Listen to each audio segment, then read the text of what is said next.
The inspiration really of my practice has really had to do with the need to radicalize the local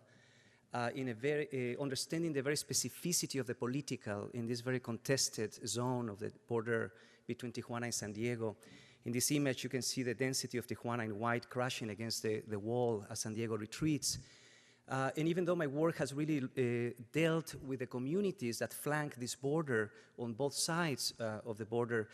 I'm interested in the forces, the informal dynamics that transgress this formidable barrier.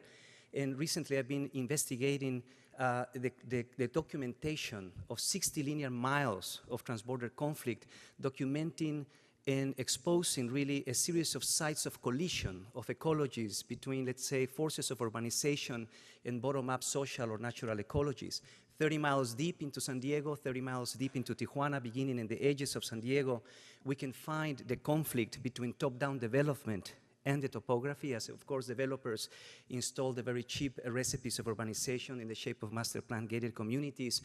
And then we can find, this is really literally a sequence of sites of conflict, again, with this, where these ecologies collide. The conflict between large infrastructure and the watershed, the conflict between gated communities and social life, the conflict between military bases and environmental zones, the conflict between the formal and the informal as immigrants begin to retrofit many of the older neighborhoods of San Diego, the conflict between two cities that repel each other, that ignore each other, and as soon as we cross the border, the conflict between the river, the Tijuana River, and the border itself,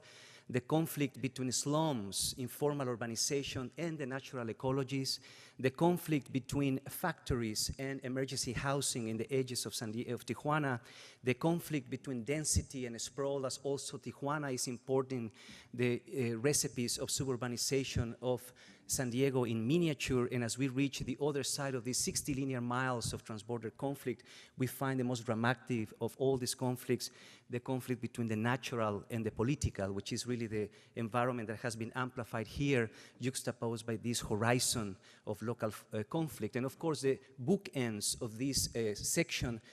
also convey the very dramatic notion that no other place in the world we find some of the richest real estate as the one found in the edges of San Diego, barely 20 minutes away from some of the poorest settlements in Latin America. This radical proximity between wealth and poverty, of socioeconomic inequalities, is really what is dramatizing the need to really investigate the nature of conflict as an operational tool to redefine practices of intervention.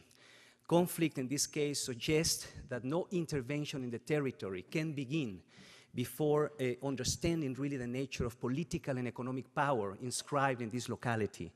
Of course, the question in my practice has been to understand the nature of political jurisdiction and conditions of ownership. Or in other words, whose territory is it in the first place, and who owns the resources? This begins to suggest also that the crisis, the fundamental crisis that we are all living at this moment, needs to really be opened up. What produced the crisis in the first place? The conditions themselves become material for the architect or the designer. Tactics of translation, making visible the invisibility of these vectors of power, suggests the role or the expanded role of designers at this very moment in redesigning also the redistribution of resources, and of course, the renegotiation of institutional protocols, practices of encroachment, practices, in fact, that begin to emerge not from sites of abundance anymore, but from sites of scarcity, to understand that through the margins is where some of these most compelling conditions begin to suggest a very different idea, again, of intervention. My practice oscillates between the informal in Tijuana, understanding the slums of the edges of this city and the conditions of discriminating zoning in San Diego,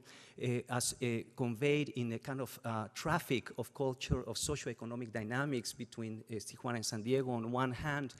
the flow of immigration to the north in search for dollars, and on the other, the flow of waste as Tijuana builds itself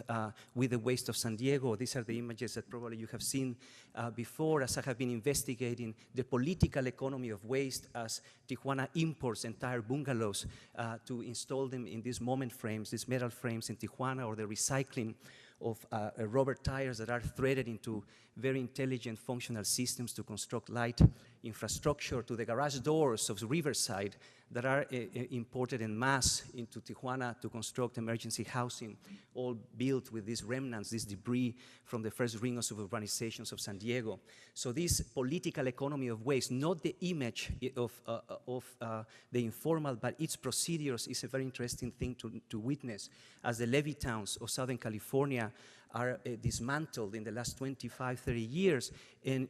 moved south to Tijuana to construct the new periphery of this city. Levittown recycled into Tijuana's slums has really prompted the reevaluation of the informal in our conversation, again, not understanding it through the images of bricolaged environments of these slums, but really fundamentally translating the political and socioeconomic procedures of the informal. What is behind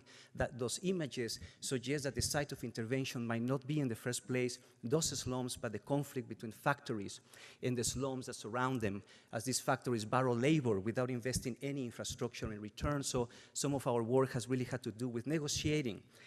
really with these factories to produce light infrastructures with their own material systems of production that can act as small hinges, scaffolds that can also further stitch this waste, this urbanism, this housing urbanism of waste in the edges of Tijuana.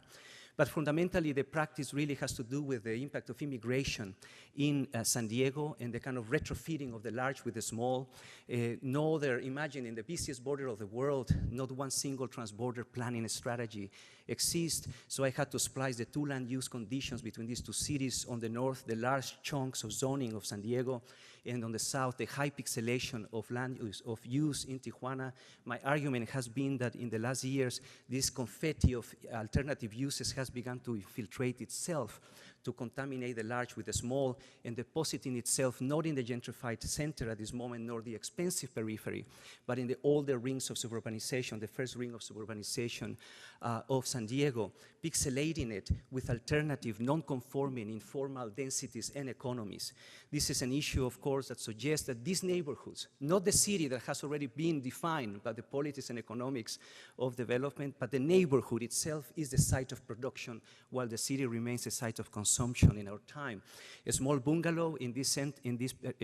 neighborhoods that has been transformed into a Buddhist temple. So it's not anymore a house or a unit, but it's really an agency that negotiates resources, pedagogy, cultural and social programming with the neighborhood. Again, the notion of pixelating the large with the small suggests an urbanism of adaptation and retrofit that is beginning to alter the nature of these parcels in many of these neighborhoods into small microeconomic systems. This has been the inspiration of our work as the understanding of density begins to transform. So rethinking density is fundamental in our time, away from the reductive recipes that see density just as an amount of units per acre. And in this neighborhood, we can begin to see density differently as an amount of socioeconomic exchanges per acre.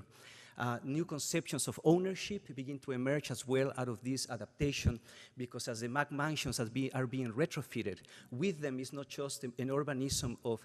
contingency in terms of alternative uses, but really fundamentally the reconfiguration of property. As of course we move from the hyper-collectivity of the post-war housing to the hyper-privatization of our time, we need to find new models that begin to conceptualize new conditions of ownership. And of course, this move from the unit to the system suggests the problematizing of the green, as well as we begin to suggest that no fundamental changes in this selfish urbanization can occur without, of course,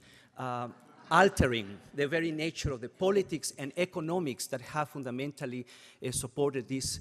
urbanism in steroids. It doesn't matter how we wrapped this urbanism with photovoltaic panels or morphogenetic images or a neoclassical prop, without altering the very nature of those politics and economics, is very difficult to advance the culture and the triangulation of density, social and ecological networks. So the need for architects architects to participate, not only in designing buildings, but in designing political and economic process in our time is fundamental. Mediating between top-down institutions that only sees the city in terms of economic capital versus the bottom-up procedures of community activism in many of these neighborhoods that see social capital as a fundamental viable instrument of redevelopment. Architects that can mediate these forces, triangulating and producing new systems of collaboration across institutions. So my work has focused on the creation of micro-policies before we really do and engage the housing design in these neighborhoods to produce new social contracts, new partnerships between dwellers and nonprofit organizations, the designing of very fine calibrated policies that begin to search a new role for these community-based agencies in negotiating building permits, in distributing and breaking apart large loans into micro pieces that can also suggest the pixelation of the neighborhood with a very particular urbanism. I wish I could really get to explain the micro policy in more detail here, but suffices to say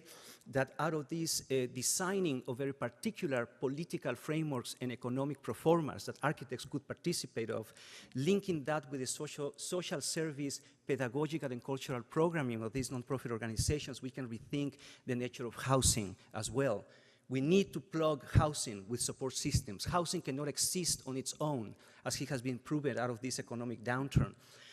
And this has been the bulk of our work, I think, is to understand in these neighborhoods parcels as micro socioeconomic systems, as some of these informal dynamics begin to pixelate, again, these environments with very interesting micro infrastructure. So one particular project that has been fundamental to my practice is in San Isidro, the border neighborhood, transforming the parcel by listening to the patterns as people really blur these private and public boundaries and produce this very interesting porosity of use to begin to suggest the parcel as a micro-infrastructure of service across time. So the pixelation of this large parcel into smaller slivers of property as pedestrian systems really create this porosity. This begins to reorganize these parcels into very different typologies across one small site. These smaller pieces, I would say this commonsensical urbanism made of smaller pieces that are highly flexible in terms of different housing typologies, in terms of space, but also economy, begin to be managed particularly by nonprofit organizations that are on the site, injecting into them a variety of programs that can anticipate social and economic dynamics. This issue of blurring or somehow producing a very interesting interface between housing, dwellers as participants, and programming is fundamentally what defines some of these projects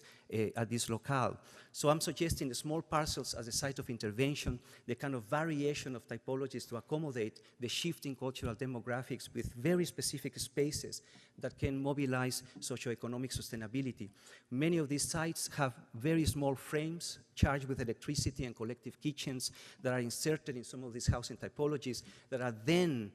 programmed by Casa Familiar very specifically with a variety of, again, socio-temporal dynamics in managing some of these interface with dwellers. I think we're moving from issues of representations to issues of management, ultimately, in some of these aspects in community-based dynamics. And from these social service infrastructures, suggesting a kind of activation of the private parcel with public mechanisms is where housing really is embedded. The relationship of ambiguity and specificity. This is not architecture without architects. This is about injecting a specificity into ambiguity with very self-assured, very specific, let's say, intentionality. So the project ultimately in this parcel, I could argue, is really a frame and the restoration of this church into the social service infrastructure within which housing really is threaded out of also very different typologies, so that even a dwelling unit can become an economic engine. It's not just shelter, as these units accommodate some of the patterns that exist in this neighborhood. Two women renting a 3-bedroom house that is transformed into a macro nursery, and that activity, that volunteerism, that entrepreneurial energy, that creative intelligence is absorbed by the nonprofit and translated. Ultimately, this is an act of translation, of representation by these nonprofit organizations, translated into economic models. So this speaks finally of the redefinition of infrastructure in our very time, where parcels themselves become micro-infrastructures, again, that are injected with a variety of very specific programming that are choreographed by these non-profit organizations. And finally, the expanded model of practice that emerges from here suggests one last point that I wanted to make. The most inspirational statement that I've heard in the last 3-4 years came from General Petraeus, in fact, when he gave his first report to Congress, saying that when he came back from Iraq, saying that the contemporary soldier had to transform in our time, that could not be anymore this robot-like figure armed with every